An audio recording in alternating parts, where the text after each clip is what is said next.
நாடு விரியும் மின்னல் உறையுதே.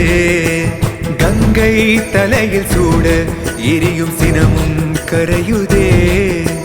தோன்றும் யாவுமே அழியும் என்றனை எந்த நாணவம் அழித்த சிவசக்தியே என்றும் அழிந்திடாதெனது